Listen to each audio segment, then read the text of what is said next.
Assalamualaikum warahmatullahi wabarakatuh. Ya, hari ini setelah kita safely membasuh luka yang tak berdarah, kita akan ciptakan bahagia. Gimana caranya? Caranya adalah temukan passionmu. Temukan passionmu, temukan tujuanmu, ciptakan bahagia. Apa itu passion? Passion adalah sesuatu yang membuat kita itu bersemangat, bergairah. Walaupun tanpa dibayar, kita itu mau melakukan. Kayak sekarang kan ya dibayar gitu. Aku bersemangat gitu, bergairah. Bicara sesuatu nggak ada, tanpa dibayar, tanpa dipaksa, melakukannya dengan senang hati. Itu passion. Nah, berarti semua yang ada di sini passionnya adalah berbicara. Itu passion. Nah,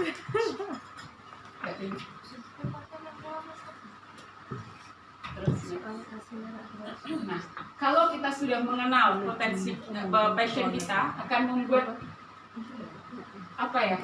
Lebih pandangan itu lebih positif. Kita lebih mengenal diri kita. Oh iya, aku ternyata suka masak, aku suka menulis, aku suka bercocok tanam, aku suka mungkin hidroponik, aku suka menyanyi, melukis atau apapun dari passionmu. Setelah itu, nah, kalau buat saya passion itu adalah cinta. Saya selalu bilang passion is love, cinta. Kalau kita cinta, kalau kita suka, apapun itu terasa enjoy, ya kan? Gula Jawa aja rasa coklat kalau kita cinta. Jadi passion itu cinta, sesuatu yang kita cintai, sesuatu yang kita sukai. Contohnya mungkin Mbak Ratna suka masak, walaupun capek, tapi kalau suka, enjoy, dan semua terasa easy. Kalau kita suka, kita enjoy, maka semua akan terasa mudah. Dan kita bisa menjadi apapun, jadi siapapun. Kalau buat saya kita bisa jadi apapun, asal kita mau dan berusaha. Saya kalau mau, saya suka, saya tertarik dengan dunia buat bolu gitu ya. Saya ikut training, saya bisa. Kalau mau, saya bisa. Enak kan? Saya dapat gratis. Bikinin lagi ya.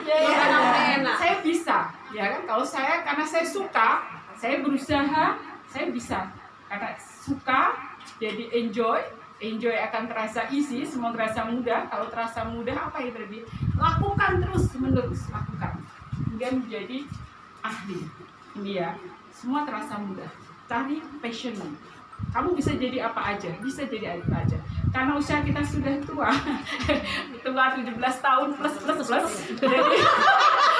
Jadi untuk mencari bakat itu akan kesulitan. Jadi sejenak lupakan bakat. Kita cari passion. Apa yang kamu sukai saat ini? Itu aja. Lebih simple gitu ya. Next. Jadi setelah kamu menemukan passionmu, misalkan menulis, mungkin Mbak Iva passion barunya sekarang itu jadi foto model. Cantik sekali. Saya selalu terpesona itu. Ya, passionnya Bu Ira dulu mungkin nggak bisa batik gitu ya, tapi karena dia suka, dilakukan, mau dan berusaha, diasah terus menerus sampai kamu ahli. Walaupun kamu bosan, asah, lakukan terus menerus sampai kamu ahli. Nah, ketika kamu ahli, kamu akan dicari orang. Jadi ini semua dapat dari passion, dari kita suka, dari kita cinta, semua akan terasa enjoy. Ketika kita enjoy, maka semua akan terasa easy. Ketika mudah dilakukan terus-menerus, kita akan menjadi excellent. Kita akan menjadi ahli. Ketika ahli, kita akan dicari orang. Dan otomatis kita akan mendapatkan salary, kita akan mendapatkan pendapatan. Jika tidak, setidaknya kita dapat kebermanfaatan gitu ya. Contohnya, saya itu baru menyadari ternyata saya sukanya belajar. Dulu ada yang bilang waktu awal bisa sahabat ya, cerita sedikit. Ketika Mbak Hawa bilang mau nanam, ini aku suka. Ketika ada yang bilang mau jualan apa itu furniture, saya suka, saya pingin jualan itu. Ada yang jualan kue, saya suka. Mbak Rati fashion, saya suka. Ini jualan baju, saya suka. Saya suka semua sampai bingung. Saya harus pilih apa, jualan apa. Tapi saya tadi asuh ulang. Mungkin dulu saya itu pingin ini itu nggak kesampaian. Saya ikutin semua. Saya ikut kursus Shopee, saya ikut masak, saya ikut optimasi, saya ikut kursus keyboard juga pernah itu sama anak-anak SD. Saya ikutin semua. Bahasa Inggris apa aja semua saya lakukan sampai akhirnya saya menyadari bahwa passion saya adalah learner. Saya suka belajar. Ketika belajar itu terasa isi. Dulu bahasa Inggris angel, aku gak iso. Dari SMP, SMA, kuliah sampai ada les rambut. Saiki kok rasanya gampang. Karena apa? Karena saya suka. Dulu mungkin nggak suka, saya nggak tahu. Tapi sekarang itu semua terasa mudah. Saya nggak terpaksa. Saya suka. Oh dulu iya mungkin karena dipaksa. Sekarang cinta gitu ya. Lanjut Mbak. Nah, passion ini tuh ibaratnya ada efek dopamin, efek bahagia. Hormon ini kalau takarannya pas itu buat kita bahagia. Kalau takarannya kurang kita akan jadi stres. Nah, makanya ini pun jangan berlebihan ya. Berlebihan pun nggak boleh karena ibaratnya passion ini adalah bahan bakar api. Kalau kita terlalu bersemangat bisa membakar diri kita sendiri. Tetap semuanya sedang-sedang saja, cukup saja. Gitu ya. Next. Gimana caranya? Nah, refleksi. Siapakah dirimu di masa lalu? Siapa dirimu dulu waktu kecil, waktu SMA, waktu SMP, waktu kuliah itu senang mopo, mungkin nari gitu ya Bu ya. Itu bisa apa aja loh. Ya, mungkin Mbak Riznia suka jadi MC, setelah jadi ibu nggak punya ruang gitu. Nanti kita kasih ruang. Nah, mungkin yang lain apa? Nah, tulis apa passionmu di masa lalu. Tulis saja dari walaupun mungkin sekarang nggak kamu lakukan. Tapi dulu kamu suka. Nah, tulis semua. Passionmu apa di masa lalu? Lakukan hal-hal baru yang kamu sukai. Kayak saya tadi ya, saya lakuin semuanya. Yang saya suka nanti saya akan pilih. Nanti akan menemukan jalannya. Setelah itu, jika kamu masih bingung, butuh bantuan para ahli. Mungkin bisa tes TV lewat Mbak Rati, bisa talent mapping lewat Mbak Rinda, atau ada tes psikologi di internet. Masih banyak bantuan-bantuan. Tentukan bakatmu, passionmu apa. Ikuti hati dan intuisimu. Next, Mbak. Nah, mari kita cari tahu. Allah itu sudah memberikan skill, sudah memberikan kelebihan lebih banyak daripada kita tahu. Kita nggak tahu. Karena apa? Karena nggak cari tahu. Maka cari tahu. Allah itu kasih kamu apa? Kelebihanmu apa? Passionmu apa? Tentukan tujuan hidupmu. Ketika kamu sudah tahu passionmu, tentukan tujuan hidupmu. Dari passion ini, tentukan tujuan hidupmu. Walau kau tak tahu caranya, tentukan dulu. Aku mau ke Jakarta, aku main di Surabaya.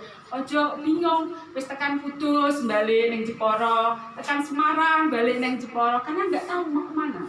Tentukan, kalau kita sudah menentukan tujuan hidup kita, mau ke Jakarta, walaupun nggak tahu caranya, apakah nanti naik pesawat, apakah naik bis, atau mau naik kereta atau jalan kaki, nanti kita pikirkan. Tentukan dulu tujuannya. Passion itu begitu. Kalau saya amazing gitu ya. Contohnya Mbak Ratna ini suka masak kan. Bu Wati juga suka masak. Ini passionnya. Dia isi, dia enjoy, lakukan terus jadi ahli. Akhirnya bisa dapat apa? Dapat salary kan, dapat gaji kan, dapat keuntungan. Selain itu, dia memberikan kebermanfaatan untuk orang lain. Dia buat sedekah Jumat ya Mbak ya. Nah ini nggak cuma uang, tapi kita bisa memberikan kebermanfaatan. Semua berawal dari passion. Tentukan tujuan hidupmu. Nah, kalau kita sudah tahu ya, kalau orang punya tujuan hidup, itu akan membuat hidup lebih bersemangat. Melakukannya itu apa yang dilakukan lebih berarti, dia lebih bahagia, lebih sukses, karena tahu tujuan hidupnya mau kemana. Dulu ketika saya belum tahu, kok aku sinau itu kabeh apa? Saya prosesnya panjang ya, saya tahu akhirnya saya learner. Akhirnya saya mengetahui, saya suka berbagi. Akhirnya saya mengetahui tujuan hidupku. Tujuan hidupku adalah berbagi. Saya belajar Shopee, saya berbagi. saya buat kelas Shopee. Oke, selesai. Itu sebuah kebermanfaatan, ya kan? Dari passion, enjoy, easy, excellent, on. Saya memberikan kebermanfaatan. Dari apa lagi? Dari bahasa Jepang, ilmu saya yang cuma sedikit, saya buka kelas bahasa Jepang. Dari saya bisa ngomong gini, latihan jadi mentor. Dan ini memberikan kebermanfaatan. Ini saya tahu, sekarang saya tahu tujuan hidup saya. Kalau dulu balidak ngopo, kue muat mau piro, sinau, tak berbeda.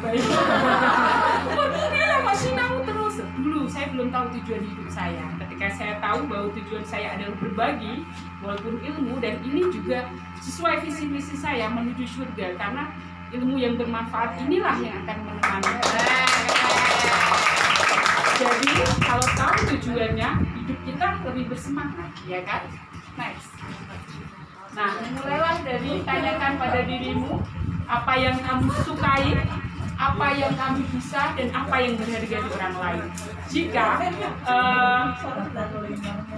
mungkin kamu suka mengajar, kamu suka berbicara, kamu bisa jadi pembicara gitu ya, dan itu akan memberikan manfaat buat orang lain. Lanjut, Mbak. Nah, jika kamu sudah adem, jika kamu masih bingung passionmu apa, maka tanyakan apa yang bernilai yang kamu lakukan saat ini, dan apa yang membuatmu bersemangat. Tanyakan pada dirimu apa yang membuatmu bersemangat dan bernilai bagi orang lain.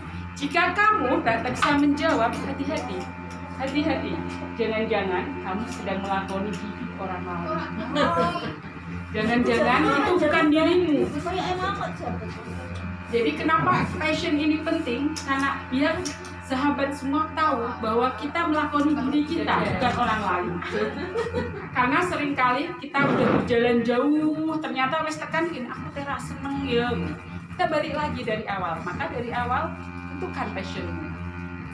Nah, jika masih tak tahu, Syekh bingung, karena butuh proses yang panjang, berdoa, minta petunjuk sama Allah. Sebenarnya aku tuh diciptakan di muka bumi tuh jadi apa sih?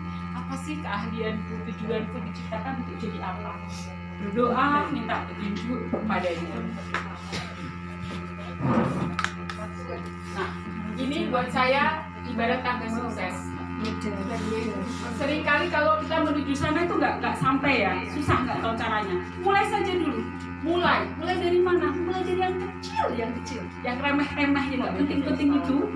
Mulai dari situ, mulai yang paling kamu sukai, mulai dari yang sederhana, dan mulai saat ini juga. Itu yang penting. Ketika kamu sudah memulai ini, maka satu tangga kamu melangkah. Ini kelihatan kalau tangga nih, kamu akan menemukan tangga baru akan terbuka, buka lagi, langkah lagi akan ada tangga baru lagi, sampai kau menemukan tujuan. Karena dulu waktu saya bergabung di Bisahabat, saya pun bingung. Jadi ketika akhirnya menemukan, saya ketemu POM, saya ketemu SPRC, saya bisa menulis, saya sudah punya satu buku ya, karya antologi, dan semua akan terbuka. Tangga-tangga itu akan terbuka dengan sendirinya. Jadi percayalah, temukan passion.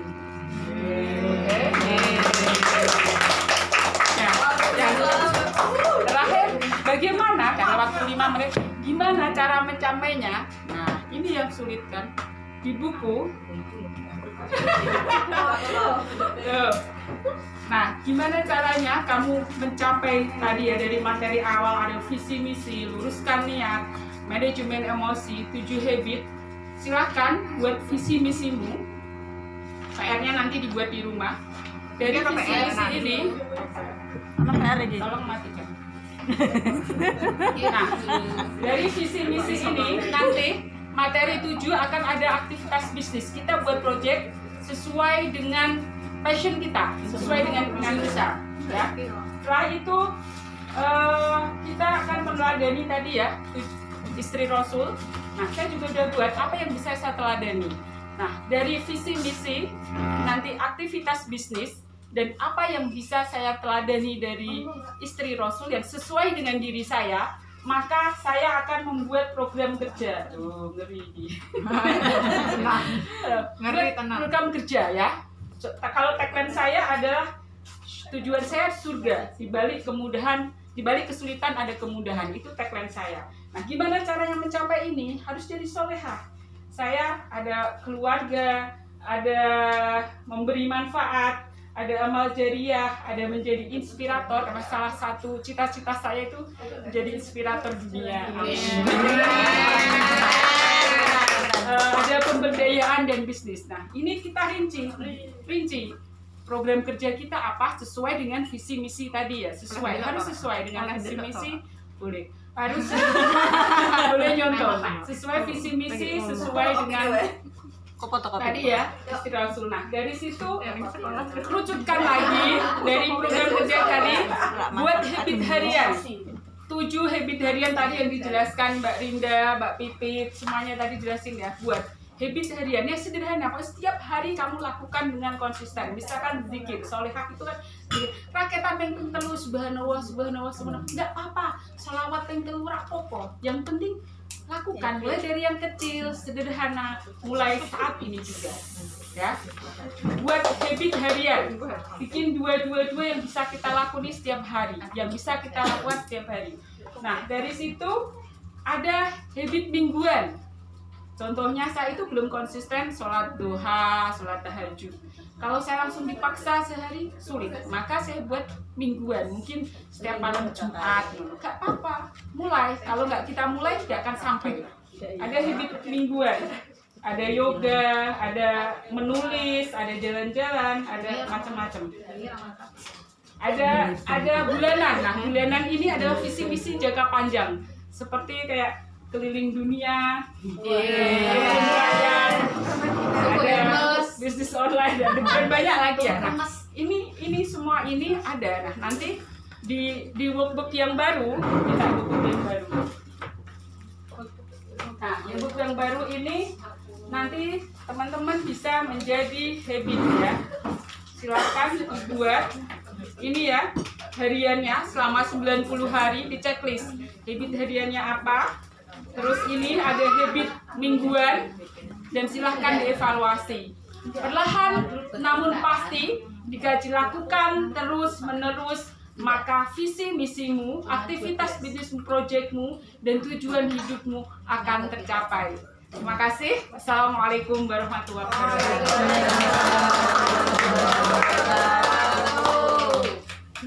Pinjam jempol semua.